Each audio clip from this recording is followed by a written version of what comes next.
Well my dear students, ಈ ಒಂದು ವಿಡಿಯೋದಲ್ಲಿ ಸೆಕೆಂಡ್ ಇಯರ್ DLED ವಿದ್ಯಾರ್ಥಿಗಳಿಗೆ ಮೇನ್ ಎಕ್ಸಾಮಿನೇಷನ್ ಏನು ಜುಲೈ 2022ನಲ್ಲಿ ಆಗಿತ್ತು ಅದರ ಬಗ್ಗೆ ಎಸ್ಪೆಷಲಿ ಸಮಾಜ ವಿಜ್ಞಾನಕ್ಕೆ ಸಂಬಂಧಪಟ್ಟಂತೆ MCQಗಳನ್ನು ಈ ಒಂದು ವಿಡಿಯೋದಲ್ಲಿ ನಿಮ್ಮೊಂದಿಗೆ ಚರ್ಚೆ ಮಾಡ್ತಾ ಇದ್ದೀನಿ. ಯಾಕೆ MCQ ಬಹಳ ಇಂಪಾರ್ಟೆಂಟ್ ಆಗುತ್ತೆ ಅಂದರೆ ಇದು 10 ಅಂಕಗಳಿಗೆ ನಿಮಗೆ ಎಕ್ಸಾಮಲ್ಲಿ ಕೇಳ್ತಾನೆ. 10ಕ್ಕೆ 10 ನೀವು ತೊಗೊಂಡಾಗ ಏನಾಗುತ್ತೆ, ಪಾಸಾಗುವಂಥ ಸಾಧ್ಯತೆ ಹೆಚ್ಚಾಗುತ್ತೆ. ಟೋಟಲಾಗಿ ನಿಮ್ಗೆ ಗೊತ್ತಿರೋ ಹಾಗೆ 60 ಮಾರ್ಕ್ಸ್ಗೆ ನೀವು 30 ಮಾರ್ಕ್ಸನ್ನು ತೊಗೋಬೇಕಾಗತ್ತೆ ನೀವು ಪಾಸಾಗೋದಕ್ಕೆ. ಅದಕ್ಕೆ ಈ MCQಗಳು ಏನಿದೆ ಬಹಳ ಇಂಪಾರ್ಟೆಂಟ್ ಆಗುತ್ತೆ. ವಿತೌಟ್ ವೇಸ್ಟಿಂಗ್ ಟೈಮ್ ನಾವೇನು ಮಾಡೋಣ, ಇಲ್ಲಿ MCQಗಳನ್ನು ಮಲ್ಟಿಪಲ್ ಚಾಯ್ಸ್ ಕ್ವಶನ್ಗಳನ್ನು ಏನು ಮಾಡೋಣ, ಚರ್ಚೆ ಮಾಡೋಣ. ಮೊದಲನೇ ಕ್ವಶನ್ ಏನಿದೆ ನೋಡಿ, ನಾನು ಹೇಳಿದಂಗೆ ಇಲ್ಲಿ 1 ಇಂಟು 10 ಅಂಕಗಳಿಗಿದೆ. ಮೊದಲನೇ ಪ್ರಶ್ನೆ ನೋಡಿ, ಸಮಾಜ ವಿಜ್ಞಾನದ ವಿಷಯ ವಸ್ತು ಅಂತ ಇದೆ. ಸಮಾಜ ವಿಜ್ಞಾನದ ವಿಷಯ ವಸ್ತು ಯಾವ ಆಧಾರಗಳನ್ನು ಆಶ್ರಯಿಸಿ ರೂಪಿಸಲ್ಪಡುತ್ತದೆ ಅಂತ ಒಂದು ಸ್ಟೇಟ್ಮೆಂಟ್ ಇದೆ ಅಥವಾ ಕ್ವಶನ್ ಇದೆ. ಈ ಒಂದು ಪ್ರಶ್ನೆಯನ್ನು ನೀವು ಚೆನ್ನಾಗಿ ಅರ್ಥ ಮಾಡಿಕೊಂಡ್ರೆ ನಿಮಗೆ ಸುಲಭವಾಗಿ ಆನ್ಸರ್ ಸಿಗುತ್ತೆ. ಸಮಾಜ ವಿಜ್ಞಾನ, ಸೋಷಿಯಲ್ ಅಂತಕ್ಕಂಥದ್ದು ವಿಷಯ ವಸ್ತು, ಸಬ್ಜೆಕ್ಟ್ ಮ್ಯಾಟರ್ ಏನು, ಯಾವ ಆಧಾರಗಳನ್ನು ಆಶ್ರಯಿಸಿ ರೂಪಿಸಲ್ಪಡುತ್ತೆ, ಯಾವ ಆಧಾರಗಳು ಅಂತಕ್ಕಂಥದ್ದು ಇಲ್ಲಿ ಪ್ರಶ್ನೆ.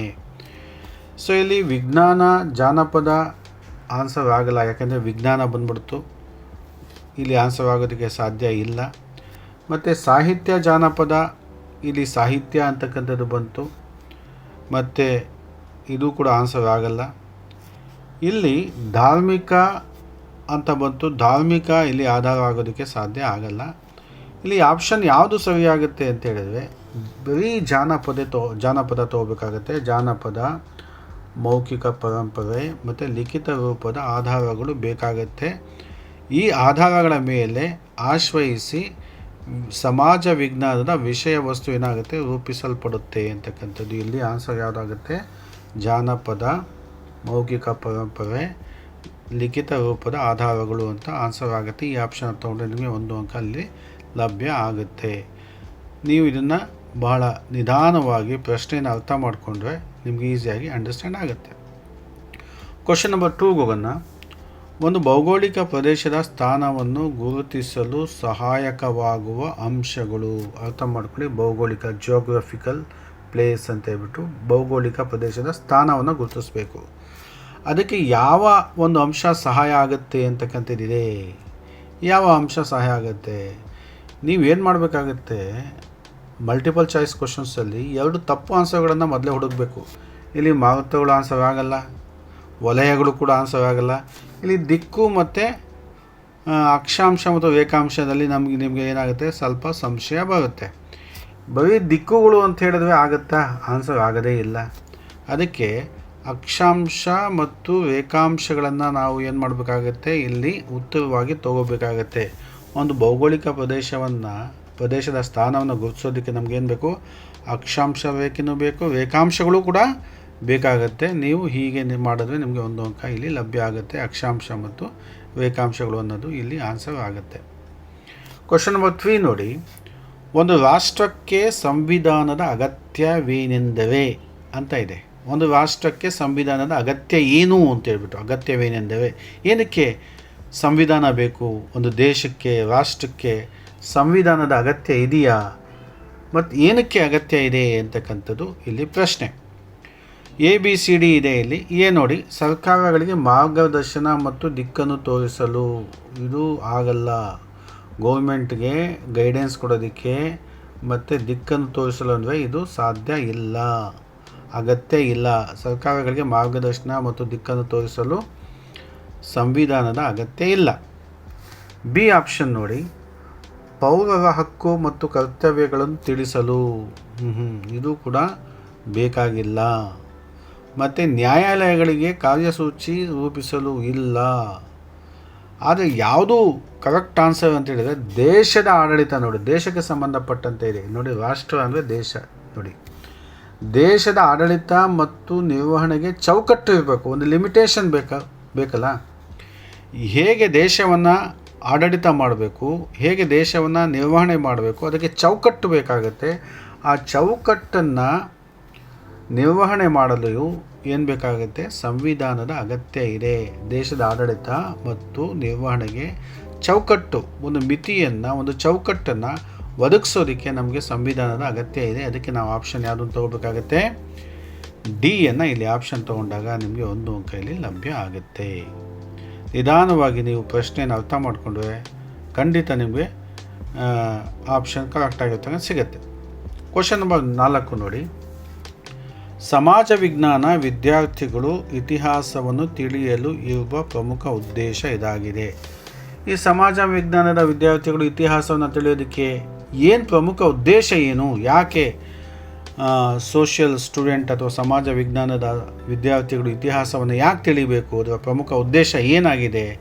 ಯಾಕೆ ಇತಿಹಾಸ ಬೇಕು ಸಮಾಜ ವಿಜ್ಞಾನದ ವಿದ್ಯಾರ್ಥಿಗಳಿಗೆ ಅಂತಕ್ಕಂಥ ಪ್ರಶ್ನೆ ಇದಾಗಿದೆ. ನೋಡೋಣ, ABCD ಅಂತಕ್ಕಂಥ ನೋಡೋಣ.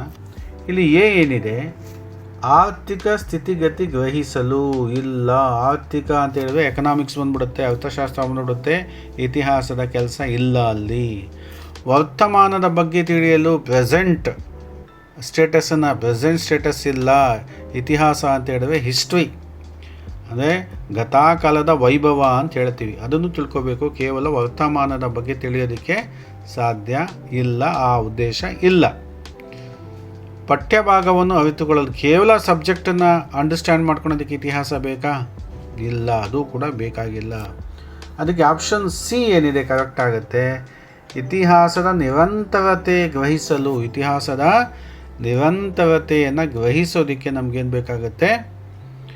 ಇತಿಹಾಸ ಬೇಕಾಗುತ್ತೆ. ವಿದ್ಯಾರ್ಥಿಗಳು, ಸಮಾಜ ವಿಜ್ಞಾನದ ವಿದ್ಯಾರ್ಥಿಗಳು ಇತಿಹಾಸವನ್ನು ಯಾಕೆ ಸ್ಟಡಿ ಮಾಡಬೇಕು, ಯಾಕೆ ತಿಳ್ಕೋಬೇಕು ಅಂತ ಹೇಳಿದ್ರೆ ಪ್ರಮುಖ ಉದ್ದೇಶ ಏನು ಅಂತ ಹೇಳಿದ್ರೆ ಇತಿಹಾಸದ ನಿರಂತರತೆ, ಇತಿಹಾಸದ ಒಂದು ಕಂಟಿನ್ಯೂಟಿಯನ್ನು, ನಿರಂತರತೆಯನ್ನು ಗ್ರಹಿಸೋದಕ್ಕೆ ನಮಗೇನು ಬೇಕಾಗುತ್ತೆ? ಸಮಾಜ ವಿಜ್ಞಾನದ ವಿದ್ಯಾರ್ಥಿಗಳಿಗೆ ಇತಿಹಾಸವನ್ನು ನಾವು ಹೇಳಿಕೊಡ್ಬೇಕಾಗತ್ತೆ, ತಿಳಿಸಿಕೊಡಬೇಕಾಗತ್ತೆ.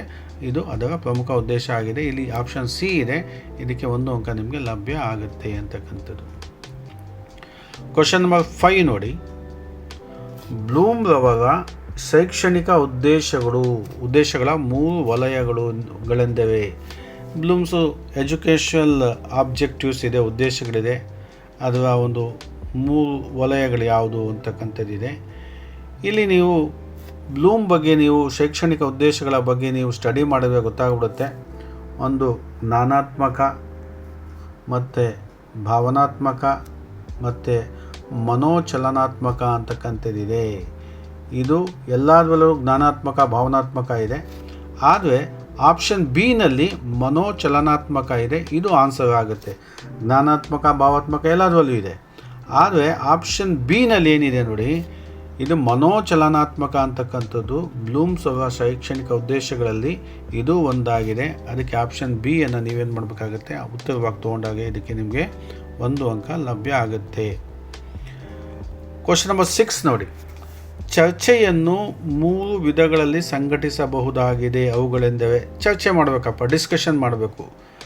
ಅದನ್ನು 3 ಟೈಪ್ಸ್ ಆಗಿ ನಾವೇನು ಮಾಡ್ಬೋದು? ಕನ್ಸ್ಟ್ರಕ್ಟ್ ಮಾಡ್ಬೋದು. ಹೇಗೆ ಅಂತಕ್ಕಂಥದ್ದಿದೆ. ಚರ್ಚೆ ಹೇಗೆ ಮಾಡ್ಬೋದು ಅಂತಕ್ಕಂಥದ್ದು ನೋಡಿ. ಇಲ್ಲಿ ಮುಕ್ತ ಚರ್ಚೆ, ABCD ಅನ್ನೋ ಇದೆ. ಅದೇ ಎಲ್ಲದರಲ್ಲೂ ಮುಕ್ತ ಚರ್ಚೆ ಇದೆ, ಓಕೆ, ನೋ ಪ್ರಾಬ್ಲಮ್. ನಾವು ಅದನ್ನು ತಗೋಬೇಕಾಗುತ್ತೆ. ಮುಕ್ತ ಚರ್ಚೆ ಆಗಬೇಕು, ಅದು ಒಂದು ಟೈಪ್ ಆಗುತ್ತೆ. ಯೋಜಿತ ಚರ್ಚೆ ಅಂತಕ್ಕಂಥದ್ದು ಇಲ್ಲೇ ಇದೆ. ಮತ್ತು ಅನೌಪಚಾರಿಕ ಅನ್ನೋದಿದೆ. ಅನೌಪಚಾರಿಕ ಅಂತಕ್ಕಂಥದ್ದು ಇಲ್ಲ ಏನಾಗುತ್ತೆ? ತಪ್ಪಾಗುತ್ತೆ. ಒಂದು ಚರ್ಚೆ ಅಂತಕ್ಕಂಥದ್ದು ಔಪಚಾರಿಕವಾಗಿರಬೇಕಾಗತ್ತೆ. ಇಲ್ಲಿ ಮುಕ್ತ ಚರ್ಚೆ ಇರಬೇಕು, ಯೋಜಿತ ಚರ್ಚೆ ಇರಬೇಕು, ಮತ್ತು ಅನೌಪಚಾರಿಕ ಅನ್ನೋದು ತಪ್ಪಾಗುತ್ತೆ. ಇಲ್ಲಿ ಸೆಕೆಂಡ್ ಒಂದು ನೋಡಿ, ಮುಕ್ತ ಚರ್ಚೆ ಇದೆ, ಔಪಚಾರಿಕ ಚರ್ಚೆ ಇದೆ, ಆದರೆ ಅನೌಪಚಾರಿಕನೂ ಇದೆ. ಇಲ್ಲಿ ಇದು ತಪ್ಪಾಗ್ಬಿಡುತ್ತೆ. ಇಲ್ಲಿ ಮುಕ್ತ ಚರ್ಚೆ, ಯೋಜಿತ ಚರ್ಚೆ ಮತ್ತು ಔಪಚಾರಿಕ ಚರ್ಚೆ ಅನ್ನೋದಿದೆ, ಇದು ಕರೆಕ್ಟ್ ಆಗುತ್ತೆ ಅಂತಕ್ಕಂಥದ್ದು. ಇಲ್ಲಿ ನೋಡಿ, ಮುಕ್ತನೂ ಇರಬೇಕು, ಯೋಜಿತ ಚರ್ಚೆನೂ ಇರಬೇಕು, ಔಪಚಾರಿಕ ಅಂತ ಹೇಳಿದ್ರೆ ಅಫಿಷಿಯಲ್ ಆಗಿರಬೇಕು, ಮತ್ತು ಫಾರ್ಮಲ್ ಆಗಿರ್ತಕ್ಕಂಥ ಒಂದು ಡಿಸ್ಕಷನ್ಸ್ ಇರಬೇಕು ಅಂತ ಹೇಳ್ಬಿಟ್ಟು. ಸೊ ಅನೌಪಚಾರಿಕ ಅಂದರೆ ಇನ್ಫಾರ್ಮಲ್ ಅಂತ ಹೇಳ್ತೀವಿ ಇಂಗ್ಲೀಷಲ್ಲಿ. ಇಲ್ಲಿ ಮುಕ್ತ ಚರ್ಚೆ ಇರಬೇಕು, ಯೋಜಿತ ಅಂದರೆ ಪ್ಲಾನಿಂಗ್ ಇರಬೇಕು, ಮತ್ತು ಔಪಚಾರಿಕವಾಗಿರಬೇಕು. ಇದು ಆಪ್ಷನ್ ಏನಾಗುತ್ತೆ? ಕರೆಕ್ಟ್ ಆಗುತ್ತೆ. ಇದು ಕೂಡ ತಪ್ಪಾಗುತ್ತೆ. ಸೊ ಇಲ್ಲಿ ಆಪ್ಷನ್ ಏನಿದೆ ಸಿ ಕರೆಕ್ಟ್ ಆಗುತ್ತೆ. ಇದಕ್ಕೆ ನಿಮಗೆ 1 ಅಂಕ ಲಭ್ಯ ಆಗುತ್ತೆ ಅಂತಕ್ಕಂಥದ್ದು. ಇಲ್ಲಿ 7th ಒಂದು ನೋಡಿ, ಕೆನ್ ಧ್ವನಿ ಸಂಪನ್ಮೂಲ ಕೇಂದ್ರ ಬೆಂಗಳೂರು ಇವರಿಂದ ಪ್ರಕಟವಾಗುವ ದ್ವೈಮಾಸಿಕ ನಿಯತಕಾಲಿಕ ಯಾವುದು ಅಂತ ಹೇಳಿದ್ರೆ ಮಕರಂದ ಅಂತ ಇದೆ. ಇದನ್ನು ನೀವು ಕೆನ್ ಧ್ವನಿ ಸಂಪನ್ಮೂಲ ಕೇಂದ್ರ ಬೆಂಗಳೂರು ಏನಿದೆ, ಈ ಒಂದು ಕೇಂದ್ರದಿಂದ ಪ್ರಕಟವಾಗುವಂಥ ದ್ವೈಮಾಸಿಕ 3 ತಿಂಗಳಿಗೊಂದ್ಸತಿ ಅದು ನಿಯತಕಾಲಿಕ ಬರುತ್ತೆ ಎಜುಕೇಷನ್ಗೆ ಸಂಬಂಧಪಟ್ಟಂತೆ. ಅದಕ್ಕೆ ನಾವು ಮಕರಂದ ಅಂತ ಹೇಳ್ತೀವಿ. ಆ ಆಪ್ಷನ್ನ ನೀವು ನೆನಪಲ್ಲಿಟ್ಕೊಳ್ಳಿ. ಇದಕ್ಕೆ 1 ಅಂಕ ನಿಮಗೆ ಲಭ್ಯ ಆಗುತ್ತೆ. ಕ್ವಶನ್ ನಂಬರ್ 8 ನೋಡಿ, ಪಠ್ಯಪುಸ್ತಕವನ್ನು ಆಧರಿಸಿ ವಿದ್ಯಾರ್ಥಿಗಳು ವಿವಿಧ ಚಟುವಟಿಕೆಗಳನ್ನು ಜೋಡಿಸಲಾಗಿರುವ ಮುದ್ರಿತ ಸಂಪನ್ಮೂಲ ಅಂತ ಇದೆ. ಈಗ ನೋಡಿ, ಪುಸ್ತಕ ಇದೆ, ಅದನ್ನು ಆಧರಿಸಿ ವಿದ್ಯಾರ್ಥಿಗಳು ವಿವಿಧ ಚಟುವಟಿಕೆಗಳು ಅಂತ, ಚಟುವಟಿಕೆಗಳು ನೋಡಿ, ಚಟುವಟಿಕೆ ಇಂಪಾರ್ಟೆಂಟು. ಜೋಡಿಸಲಾಗಿರುವ ಮುದ್ರಿತ ಸಂಪನ್ಮೂಲಕ್ಕೆ ಏನಂತೀವಿ ನಾವು ಇಂಗ್ಲೀಷಲ್ಲಿ ಅದನ್ನು ವರ್ಕ್ ಬುಕ್ ಅಂತ ಹೇಳ್ತೀವಿ, ಕನ್ನಡದಲ್ಲಿ ಕಾರ್ಯಪುಸ್ತಕ ಅಂತ ಹೇಳ್ತೀವಿ. ನೋಡಿ, ಪಠ್ಯಪುಸ್ತಕವನ್ನು ಆಧರಿಸಿ ವಿದ್ಯಾರ್ಥಿಗಳು ವಿವಿಧ ಚಟುವಟಿಕೆಗಳನ್ನು ಜೋಡಿಸಲಾಗಿರುವ ಮುದ್ರಿತ ಸಂಪನ್ಮೂಲವನ್ನು ಕೊಡ್ತವೆ. ಅದಕ್ಕೆ ನಾವು ವರ್ಕ್ ಬುಕ್ ಅಂತ ಹೇಳ್ತೀವಿ, ಕನ್ನಡದಲ್ಲಿ ಕಾರ್ಯಪುಸ್ತಕ ಅಂತ ಹೇಳ್ತೀವಿ. ಇದಕ್ಕೆ 1 ಅಂಕ ನಿಮಗೆ ಲಭ್ಯ ಆಗುತ್ತೆ. ಕಾರ್ಯಪುಸ್ತಕ ಅಂತ ನಾವು ಹೇಳ್ತೀವಿ ಅದಕ್ಕೆ. ಕ್ವಶನ್ ನಂಬರ್ 9 ನೋಡಿ, ವಿವಿಧ ಕಾಲರೇಖೆಯು ಕಾಲಾನುಕ್ರಮವಾಗಿ ಐತಿಹಾಸಿಕ ಘಟನೆಗಳನ್ನು ಕಾಲರೇಖೆಯ ಮೇಲೆ ಪ್ರಾರಂಭದಿಂದ ಮುಂದುವರಿಯುತ್ತಾ ಯಾವುದರ ನಂತರ ಯಾವ ಘಟನೆ ನಡೆಯುತ್ತೋ ಎಂಬುದನ್ನು ತಿಳಿಸುವುದೇ ಅಂತ ಇದೆ. ನೋಡಿ, ಕಾಲರೇಖೆ ಇದೆ, ಕಾಲಾನುಕ್ರಮವಾಗಿ ಐತಿಹಾಸಿಕ ಘಟನೆಗಳನ್ನು ಕಾಲರೇಖೆಯ ಮೇಲೆ ಪ್ರಾರಂಭದಿಂದ ನೋಡಿ, ಇದು ಬಿಗಿನಿಂಗಿಂದ ಮುಂದುವರಿಯುತ್ತಾ ಯಾವುದರ ನಂತರ ಯಾವ ಘಟನೆ, ಬಿಗಿನಿಂಗಿಂದ ಒಂದಾದ್ಮೇಲೆ ಒಂದು ಘಟನೆ ಆದಮೇಲೆ ಇನ್ನೊಂದಾದ್ಮೇಲೆ ಮತ್ತೊಂದು, ಹೀಗೆ ನಡೆದಾಗ ಅದನ್ನು ತಿಳಿಸೋದು ಯಾವುದು ಇಲ್ಲಿ ಪ್ರಗತಿಗಾಮಿ ಕಾಲರೇಖೆನ ತಪ್ಪು, ಚಿತ್ರಾತ್ಮಕ ಇಲ್ಲವೇ ಇಲ್ಲ, ಹೋಲಿಕಾ ಇಲ್ಲವೇ ಇಲ್ಲ. ನೋಡಿ, ಪ್ರಗತಿಶೀಲ ಅಂತ ಹೇಳ್ತೀವಿ ಇದಕ್ಕೆ. ನೋಡಿ, ಪ್ರಗತಿ ಆಗ್ತಾ ಇದೆಯಾ ಇಲ್ಲ. ಕಾಲರೇಖೆಯು ಕಾಲಾನುಕ್ರಮವಾಗಿ ಐತಿಹಾಸಿಕ ಘಟನೆಗಳ ಕಾಲರೇಖೆಯ ಮೇಲೆ ಪ್ರಾರಂಭದಿಂದ ಮುಂದುವರಿಯುತ್ತಾ ಯಾವುದರ ನಂತರ ಯಾವ ಘಟನೆ ನಡೆಯುತ್ತೋ ಎಂಬುದನ್ನು ತಿಳಿಸುವುದೇ ಯಾವುದಾಗುತ್ತೆ, ಪ್ರಗತಿಶೀಲ ಕಾಲರೇಖೆ ಆಗುತ್ತೆ. ಇಲ್ಲಿ ಆಪ್ಷನ್ ಎ ಆಗುತ್ತೆ. ನಿಮಗೆ 1 ಅಂಕ ಇಲ್ಲಿ ಲಭ್ಯ ಆಗುತ್ತೆ.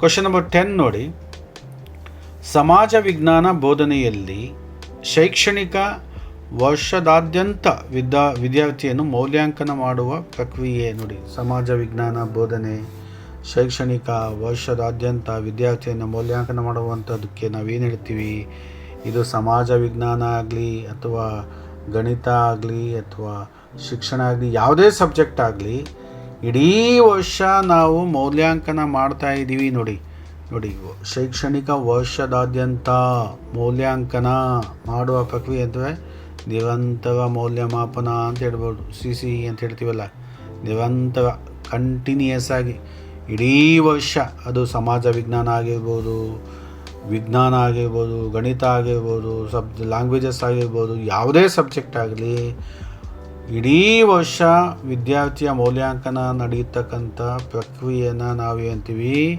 ನಿರಂತರ ಮೌಲ್ಯಮಾಪನ ಅಂತ ಹೇಳ್ತೀವಿ. ಇದರಲ್ಲಿ ಸಂಶಯನೇ ಇಲ್ಲ. ಇಲ್ಲಿ ನಿಮಗೆ 1 ಅಂಕ ಲಭ್ಯ ಆಗುತ್ತೆ. ಹೀಗೆ ನಾನೇನು ಮಾಡೀನಿ, 10 ಪ್ರಶ್ನೆಗಳನ್ನು ನಿಮ್ಮ ಜೊತೆ ಚರ್ಚೆ ಮಾಡೀನಿ. ನೀವು ಕೂಡ ಬಹಳ ನಿಧಾನವಾಗಿ ಆ ಒಂದು ಕ್ವಶನ್ಸನ್ನು ನೀವು ಓದಿದ್ರೆ, ಅರ್ಥ ಮಾಡಿಕೊಂಡ್ರೆ ನೀವು ಆಪ್ಷನ್ಸನ್ನು ಸುಲಭವಾಗಿ ಏನು ಮಾಡ್ಬೋದು, ಫೈಂಡ್ ಔಟ್ ಮಾಡ್ಬೋದು. ಯಾಕೆ ಈ ವಿಡಿಯೋಗಳು ನಿಮಗೆ ತುಂಬ ಮುಖ್ಯ ಅಂತ ಹೇಳಿದರೆ, ಈ ಒಂದು ವಿಡಿಯೋಗಳಲ್ಲಿ ನಾನು ಪ್ರೀವಿಯಸ್ ಕ್ವಶನ್ ಪೇಪರ್ಗಳನ್ನು ನಿಮ್ಮ ಜೊತೆ ಡಿಸ್ಕಸ್ ಮಾಡ್ತಾಯಿದ್ದೀನಿ.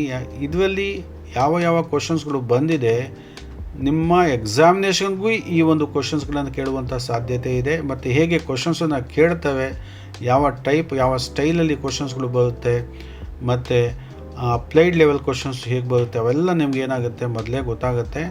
ನೀವು ಕ್ವಶನ್ ಪೇಪರ್ಗಳನ್ನು ಬಿಡಿಸಿದಾಗ ಏನಾಗುತ್ತೆ, ಎಕ್ಸಾಮಲ್ಲಿ ಅತಿ ಹೆಚ್ಚು ಅಂಕಗಳನ್ನು ತೊಗೊಳೋದಕ್ಕೆ ಸಾಧ್ಯ ಆಗುತ್ತೆ. ಅದಕ್ಕೆ ಹಿಂದಿನ ಪ್ರಶ್ನೆ ಪತ್ರಿಕೆಗಳನ್ನು ಬಿಡಿಸಬೇಕು.